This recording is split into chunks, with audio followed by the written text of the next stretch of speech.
Iya Bu, sedang tidak enak badan, jelas Bu Mariam, sesuai kondisi putrinya. Kasihan sekali, kalau gitu bawa ke dokter sekalian, tolong antar nggak? Pinta Bu Alicia membuat Lingga terdiam sesaat. Nggak bisa Ma, Lingga sudah ditungguin teman-teman. Atau gini aja, Mama bawa mobil Lingga dulu nggak apa-apa. Tolak pria itu cepat. Kamu ini kenapa sih? Mama minta tolong, apa susahnya? Omel Bu Alicia pada putranya yang tumben-tumbenan menyebalkan. Duh, Mama apaan sih? Sial banget.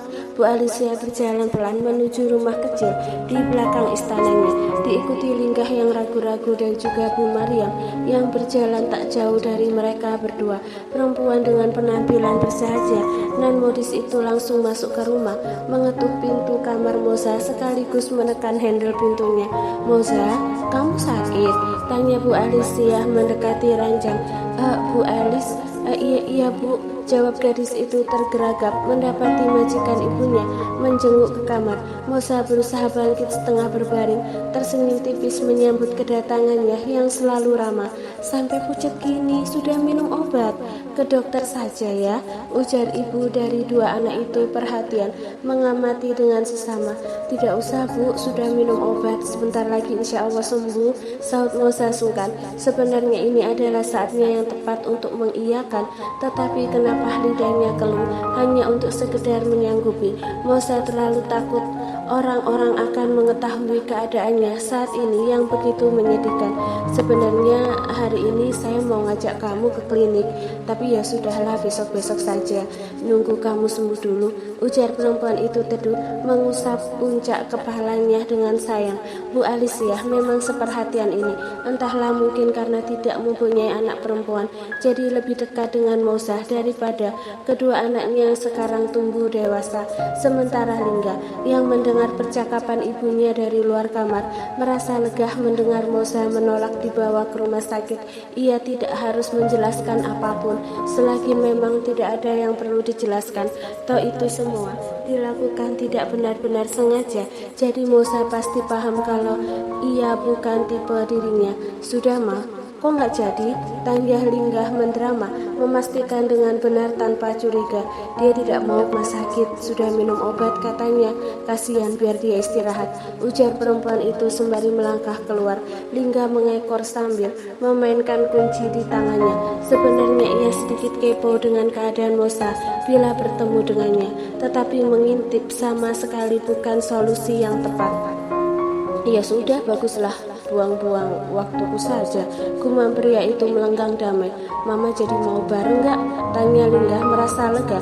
Tentu saja lega, karena tidak jadi harus repot-repot mengantar gadis itu. Ia antar Mama sampai klinik, ujar Bu Alicia berlalu. Sementara Moza di kamarnya masih terlihat sangat terpukul. Gadis itu mencengkram kain selimutnya kuat-kuat untuk menahan amarah yang hampir tumpah. Rasanya ingin sekali memekik dan menumpahkan risalah hatinya, namun lagi-lagi tak ada keberanian untuk itu. Ia hanya mampu terpejam dan berdoa agar waktu yang terasa sulit ini segera berlalu. Ini ulah anakmu Bu Alis, ulah anakmu. Andai saja ia sudah mampu menghidupi dirinya sendiri, ia akan pergi dari rumah itu dan mungkin tidak bergantung lagi pada keluarga Pak Regan. Kedua orang tuanya sangat berjasa, telah menyekolahkannya hingga tamat, bahkan sekarang kuliah pun menjadi tanggungannya. Aku harus gimana Bu? Batin Moza dalam diam hingga menjelang petang. Moza belum juga keluar kamar, bahkan ia menolak untuk makan malam walau berkali-kali ibunya membujuknya.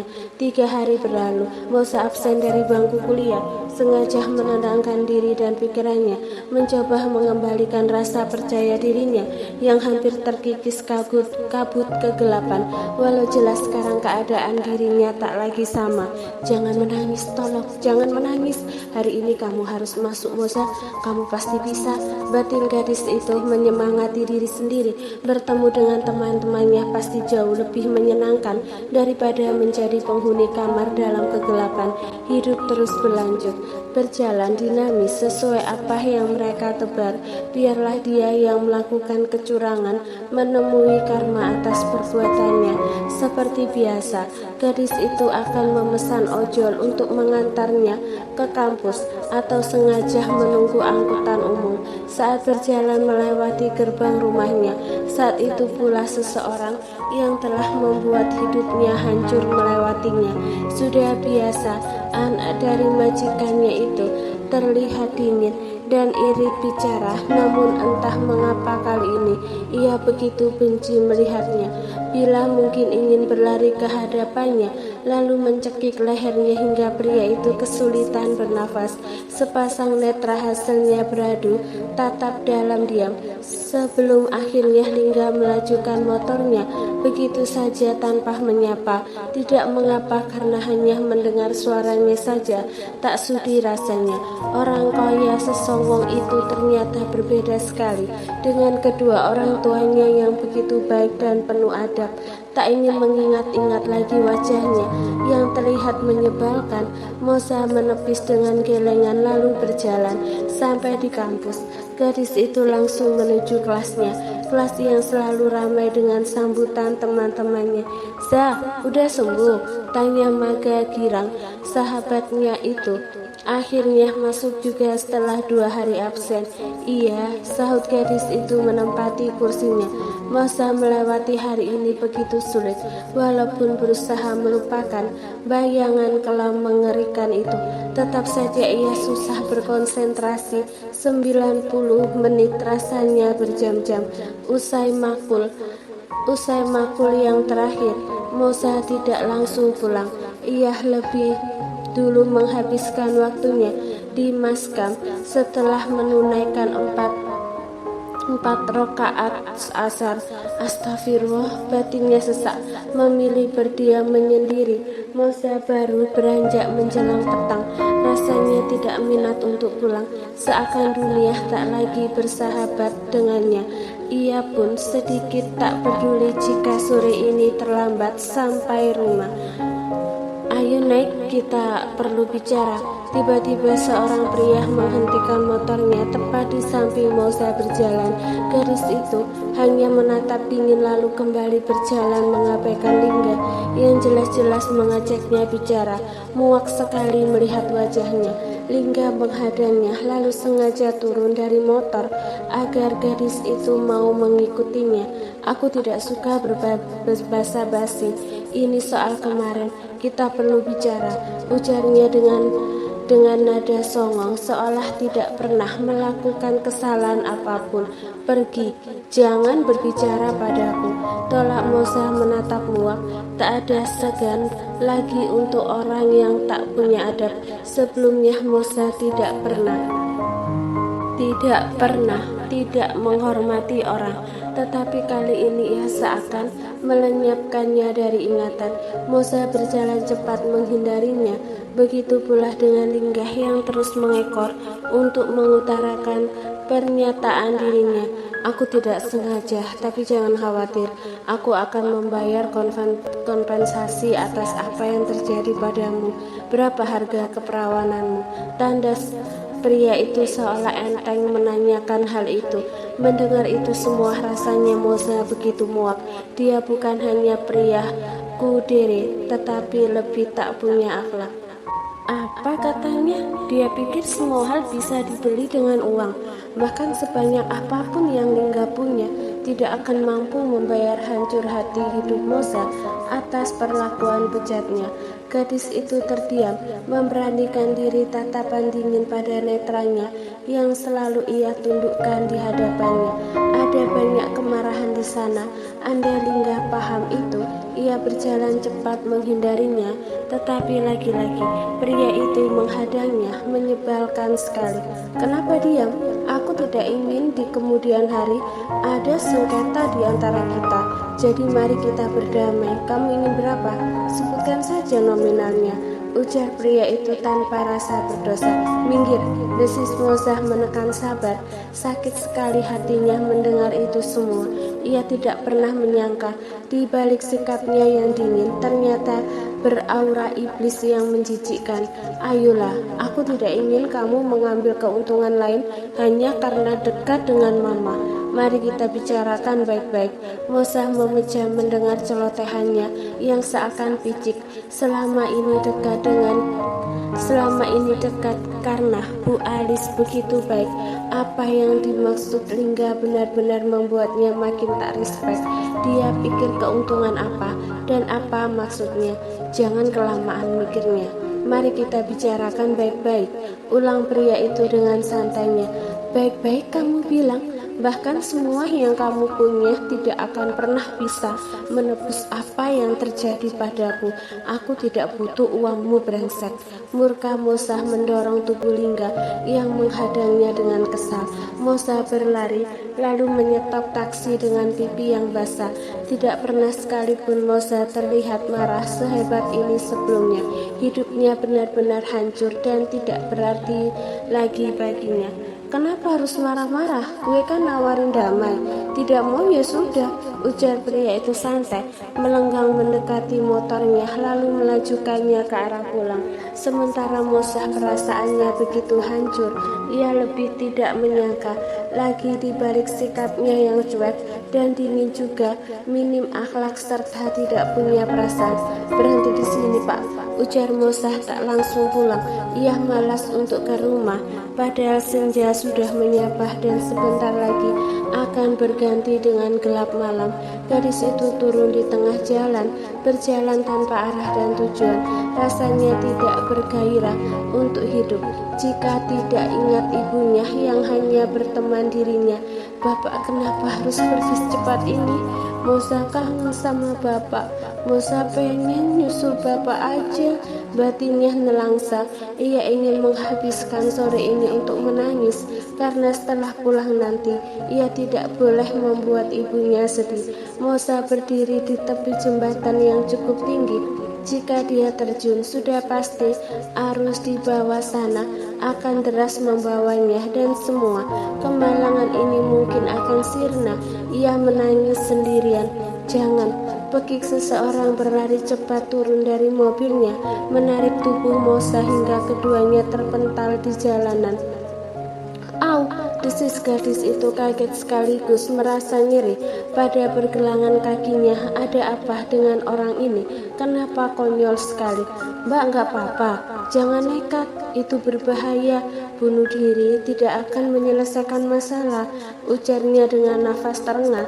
Tindakannya yang spontan membuat pria itu ikut senam jantung atas ulahnya sendiri. Siapa yang mau bunuh diri sih? Sakit tahu. Omel Moza berdiri dengan kaki ngilu dan lutut perih sepertinya membentur aspal. Lah, tadi bukannya mau loncat, udah gitu pakai acara nangis segala. Berat banget ya beban hidupnya, tanya pria itu sok tahu, membuat Moza yang tengah tidak baik-baik saja bertambah kesal. Gadis itu melirik dingin, sedang tidak ingin banyak bercanda, apalagi berbicara dengan orang asing. Ia tidak minat sama sekali. Oke, sorry, tapi beneran tadi nggak ada niat buat terjun gitu. Aku pikir bosan hidup, konyol sekali. Pria itu malah tertawa seakan perkataannya sebuah lelucon. Sayang sekali Moza sedang di fase tidak ingin tersenyum walau seulas. Gadis itu malah mengabaikannya dan berjalan pincang atas ulahnya yang tidak kira-kira. Kesialan apa lagi? Kenapa harus bertemu dengan pria random tidak jelas begini? Kaki kamu sakit? Itu sepertinya luka. Maaf, aku beneran gak ada maksud. Mari biar aku obati, di mobil ada obat, ujar pria itu jelas merasa bersalah. Walau niat hati menolong, nyatanya salah tempat. Enggak apa-apa, biar aku obati sendiri saja di rumah, jawab Moza menghindarinya. Tunggu, kamu mau kemana? Ini tuh jalanan sepi, waktu tanggung juga hampir maghrib. Bagaimana kalau aku antar? Tawar pria itu sungguh hati. Tidak usah, Terima kasih, jawab Musa. Tak minat, bisa pulang sendiri tanpa harus merepotkan orang lain. Tiba-tiba suara petir menyapa bumi. Hawa mendung dan dingin angin senja itu kian bersemarak mengiringi. Sepertinya mau hujan. Ayolah, jangan sungkan, masuk ke mobil biar aku bantu obati lukamu, ujar pria itu lembut. Musa mendadak galau, menatap wajahnya sekilas, lalu kembali berjalan pelan. Sudah maghrib, kita bisa berteduh atau cari tempat ibadah terdekat. Mari kita cari sama-sama, ujarnya peduli. Gadis itu menghela nafas pelan. Sungguh ia tidak minat ikut mobil pria itu. Selain tidak suka bercakap dengan orang asing, ia harus segera pulang ke rumah atau akan membuat ibu cemas. Gerimis mulai turun dan Musa masih berdiri, membuat pria itu gemas sendiri. Hujan, ayo masuk mobil cepat, bujuk pria itu merasa kasihan. Bisa jalan gak? Ayo cepetan, keburu deras, nanti bisa masuk angin, ujar pria itu cukup ngeyel. Musa pun akhirnya mengiyakan. Pria itu menghidupkan pemanas dalam mobil agar tidak kedinginan. Rumahmu di mana? Biar aku antar. Tidak punya rumah dan tidak aku bawa, jawab Musa benar adanya. Pria itu ngakak mendengar jawaban konyolnya. Iya, kamu benar, memangnya siput bawa rumah segala. Maksudnya tempat singgahmu. Musa tidak menjawab, membuat pria itu berniat menanyakan lagi. Yang paling penting mengobati lukanya. Dia mengobok jok bagian belakang, mengambil peralatan medis termasuk obat yang diperlukan. Ini, luka kamu bisa diobati dulu. Tadi sakit kan? Takutnya infeksi. Pria itu menyodorkan obat ke hadapan Musa. Kamu dokter, kok bawa-bawa ginian? Bisa ya, bisa tidak. Belum lulus, masih magang alias koas. Jadi belum bisa juga dibilang dokter, tapi sudah lulus kedokteran. Bener nggak sih? Kok panjang dan ribet penjelasannya? Enggak paham aku, jawab Musa memunggungi saat melihat bagian kakinya. Ya kenalin, namaku Raja. Kamu siapa? Kenapa sore-sore berdiri di atas jembatan begitu? Buat orang mikir lain aja. Raja berbicara dengan tatapan lain, tidak ingin melihat kaki jenjangnya yang sedikit terbuka. Musa, kalau itu kamu aja yang sok tahu, jawab Musa sekenanya. Iya juga sih, tapi kurasa kalau orang lain yang melihat juga akan berpikir begitu. Lagi banyak masalahnya. Tebak pria itu sok tahu, kepo, ujarnya melirik entah.